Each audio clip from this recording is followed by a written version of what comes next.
यहाँ पर हम देखने के लिए जा रहे हैं, कुछ पढ़ने के लिए जा रहे हैं। दैट इज़ द वो पढ़ने के लिए जो सब्जेक्ट जा रहे हैं, टॉपिक जा रहे हैं, वो जा रहे हैं हम role of the state in India's energy transition. Role of the state in India's energy transition, इसको पढ़ने के लिए जा रहे हैं। तो इसमें क्या क्या देखेंगे, यहाँ पर हम देखेंगे, इसमें हम क्या क्या देखेंगे, इसमें हम देखेंगे यहाँ पर ब्रॉडली इंट्रोडक्शन देखेंगे।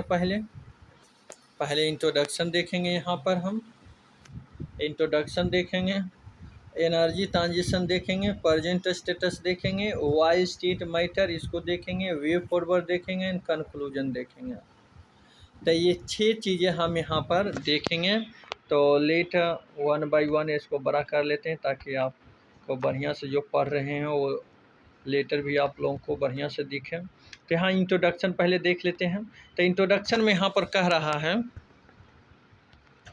है India's global climate please are back by domestic energy target. मतलब इंडिया के जो ग्लोबल क्लाइमेट लेवल पे जो है वो पीछे खींचता है। जो डोमेस्टिक एनर्जी रिक्वायरमेंट है, डोमेस्टिक एनर्जी टारगेट है, वो इसको पीछे ले जाता है। आगे कर रहा है state are critical actor in India's energy transition. जो स्टेट है वो बहुत इंपॉर्टेंट रोल प्ले करता है इंडिया के एनर्जी को ट्रांजिशन करने में। आज the age multi layer multi tier governance of energy production and usage. क्योंकि यहाँ पर जो है एनर्जी प्रोडक्शन करने का जो मल्टी टायर गवर्नेंस प्रोडक्शन और यूजेज है, इस वजह से ये बहुत इम्पॉर्टेंट एनर्जी ट्रांजिशन ये important role play in as an actor in the India's energy transition. आप पढ़ेंगे भाई दूसरा देखेंगे एनर्जी ट्रांजिशन। एनर्जी ट्रांजिशन क्या होता है, एनर्जी ट्रांजिशन क्या होता है ये पढ़ेंगे। एनर्जी ट्रांजिशन में यहाँ पर देखो, एनर्जी ट्रांजिशन के बारे में बोल रहा है। India aim to reduce the overall carbon intensity. India का जो इंडिया का एम है रिड्यूस करने में overall carbon intensity and achieve 50% of the power from non fossil fuel source by 2030। 2030 तक इसका टारगेट है कि 50% जो पावर है वो नॉन फॉसिल फ्यूल सोर्स से आए, ठीक है ना। और आगे है the diversity of India state will determine इस डोमेस्टिक एनर्जी ट्रांजिशन। डाइवर्सिटी है, जो विविधताएं हैं इंडिया राज्य में, वो हेल्प करता है, वो डिटरमाइन, वो डिसीजन लेता है, वो निर्णय लेता है कि it's domestic energy transition should be done. आगे कह रहा है एनर्जी ट्रांजिशन क्यों जरूरी है। An effective transition will require bridging the implementation of gap between the centre and state. और सेंटर एंड स्टेट के बीच में जो गैप है इम्प्लीमेंटेशन करने का, वो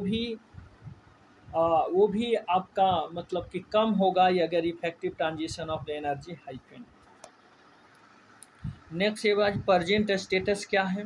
प्रजेंट स्टेटस के बारे में पढ़ेंगे इंडिया को एनर्जी के बारे में। यहाँ करा सोलर विंड, यहाँ करा सोलर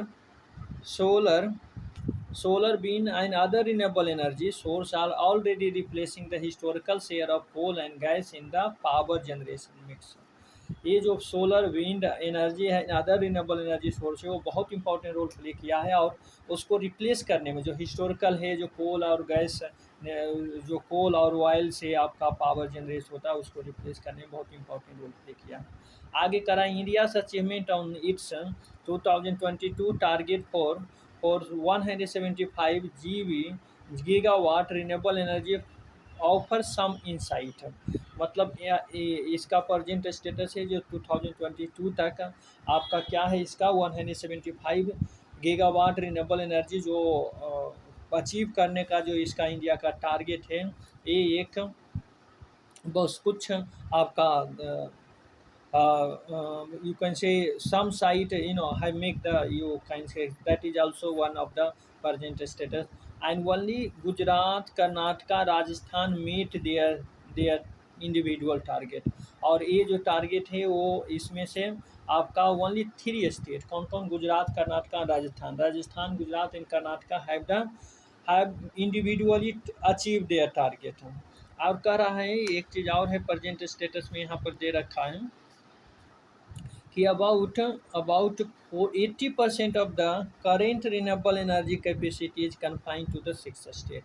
सिक्स स्टेट से ही 80% जो रिन्यूएबल एनर्जी का सोर्स है वो आता है आपको, मतलब कि कन्फाइन है सिक्स स्टेट से, ठीक है ना।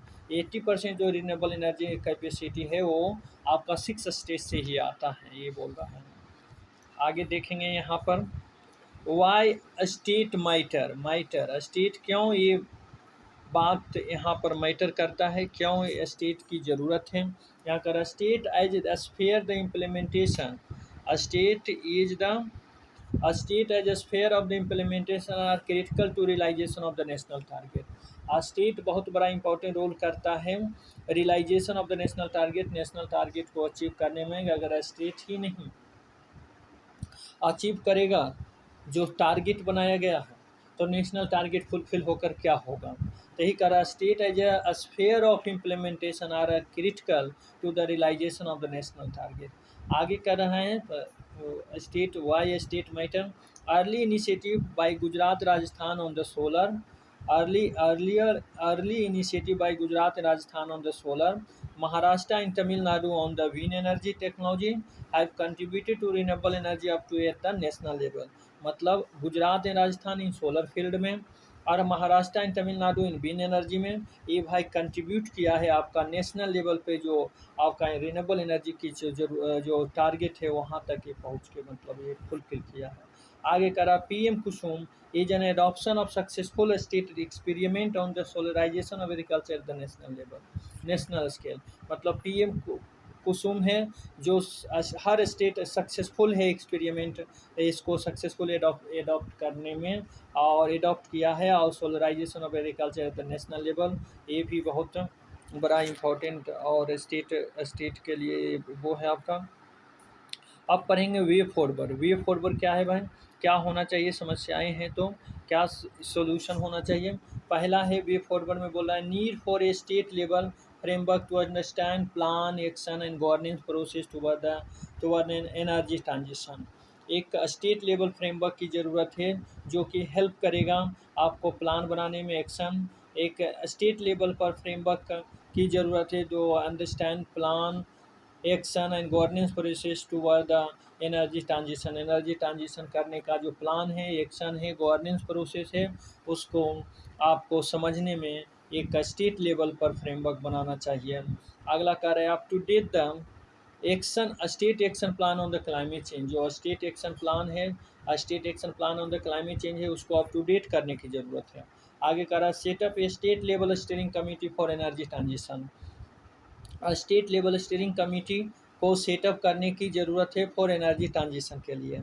आगे क्या कह रहा है regular meeting of the central and state energy minister reinforce the importance of the state।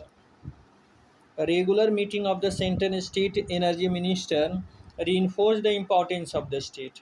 यहाँ पर बोल रहा है रेगुलर मीटिंग, अगर रेगुलर मीटिंग हो अब सेंट्रल एंड स्टेट के बीच में, मिनिस्ट्री के बीच में, जो कि इम्पोर्टेंस है ये reinforce of the importance of the state, जो ये रीइंफोर्स करेगा और वो उसको उत्साह दे करेंगे। और क्या कर रहा है analysis need for analysis of the state level preparedness for energy transition. Energy transition जो होता है उसका स्टेट लेवल पे, ठीक है ना, प्रिपेयरनेस जो होता है उसको एनालिसिस करने की ज़रूरत है। आगे कर रहा है issue in the electricity sector such as high losses unreliable supply and service quality must be address.